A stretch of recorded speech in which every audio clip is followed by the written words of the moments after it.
regular tayo, baka hindi confused. Ha? Ses. Si Ses po. Si Sis tsaka si Ses. No? Siyempre, kapag 2 or 4, we have null hypothesis tsaka alternative hypothesis. Ito yung null. Ito yung alternative. So, may Ses. Pag Sis lang, hi Sis. Only one yung null lang. For example, yung question is there a significant relationship, parang nagawa na kayo ng hypothesis, between variable var A and var B. Var B. Sabi natin pa, when say variable or indicators, tama? For example, yung study habits, tsaka yung mobile. Mawala nga, diba? Yung students, demographic profile, yung variable A, example, var A, this is the student demographic profile.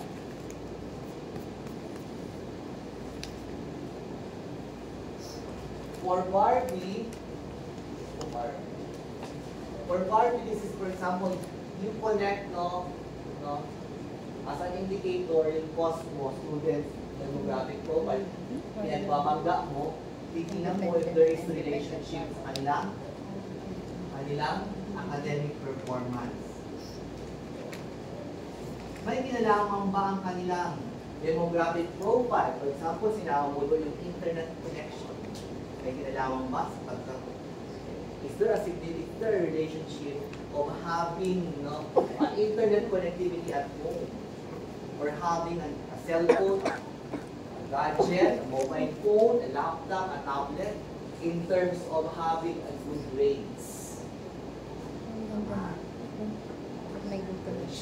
So to translate this, to create or craft or formulate your null hypothesis. When say null, it's a negative statement. Null hypothesis, talagang walang lagi na, always start with the words, there is no, wala kaming relasyon, naka-chatmate para tayo. There is no relationship between ayaw ko magsasalita, ayaw ko magsulat. Warish, question, is there? Wala lang question mark. Dito kasi is there. May question mark. Tama? Yes. For demographic profile sa SOP, question number 1. Bawa. What is the pro? Tama? 5. Mahobla. Di ba may gano'n? Okay, 1.1, 1.2, 1.3. If there are 4 indicators or variables, then therefore, so what apat yan? And, lagi may comma, and question mark, A, B, C. Andito always put the question mark at the end kasi magkakarugtong sila. Kahit sa objectives din, drafting your objectives sa lesson plan. Objectives. If you are required to prepare a CPA, tama? So, things like kasi may mga ganun mga schools, tama? Yes, sir. So, nung unang panahon pa, nag-aaral pa ako 1997, ganun na yung CPA. Diba? Ang laging statement, may sakit ka? Gusto mo mabuhay? Ano ba naman, sir? Anong sakit mo? May sipon ka? Diyos ko dahil. Uwi ka na lang tayo. Dalawa sila sila. Diyos ko. Uwi ka na rin. Suggested po, inom kayo ng pinakuloang luya. Kung may luyang dilaw. Ubana! Saan ba nag-ihi ako? luyang dilaw, o ordinaryong luya, sibuyas, bawang, luya, sibuyas, bawang, lemon or kalamansi, na may konting asin, a pinch of salt, and then you put pepper, black pepper, if you have buong paminta at durog na paminta. You boil it for 15 to 20 minutes in a medium heat fire, and you drink it. Ako, lagi akong puyat. Kaya ako, malinaw ang mata ko, may eye bag na ako nag-itin. Kasi yung sleeping habit ko ay not break through the cycle. Nang tulog ko dapat 11 to 12. Gising ako ng 5:30. Yun ang kulang sa akin. Simula nung wala na kami katulog. Ang pandemic. Napuksan mo yan kasi yung GH ang attitude. No? Hindi ko binabago kasi magkakasakit ka. So yun ang panlamang ko, morning, ganun siya. Then in the evening, when I get back at home, I put some leaves of malunggay. Guyabano. Saka oregano. Ilago po yun. Luya, bawang, pepper, Ang sarap yung cheese. Oo, kasi ako talaga yung pagkain ko, tinan mo. Nag-order ako kay Madam Ping ng kimchi kasi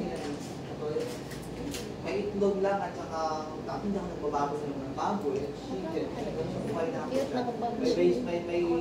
May kilo lang yan, may carrots meron lang kang yan, dalang may chopstick, lettuce tapos lang yan, gagawin ka lang. may piece of apple, or banana. So that's my fear. Nagkakasakit ako yung mga konting kemi lang kasi at the age of 17, I live independently. My parents and siblings were migrated. No? Ako lang naiwan dito. It's because of family problem. Basta ganun siya sa mga bayo. Kasi ako original. No? Half fan sa half kami. No?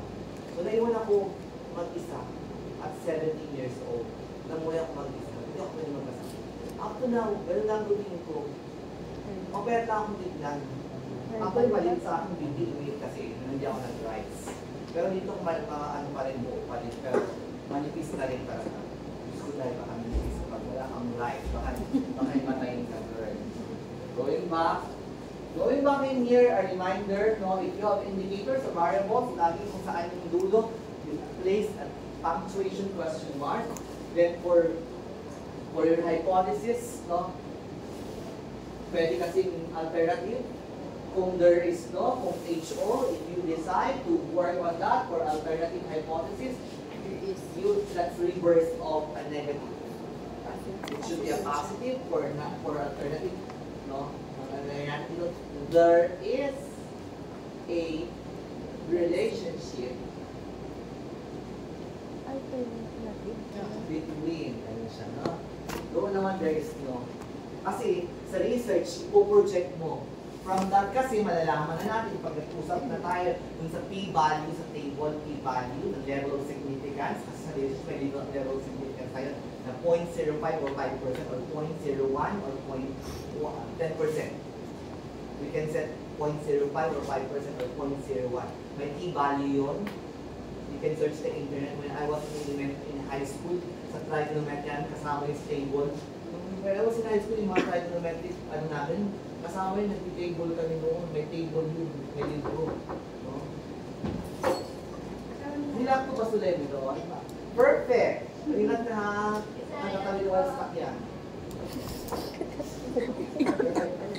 Huwag kang tatawid na wala. Okay.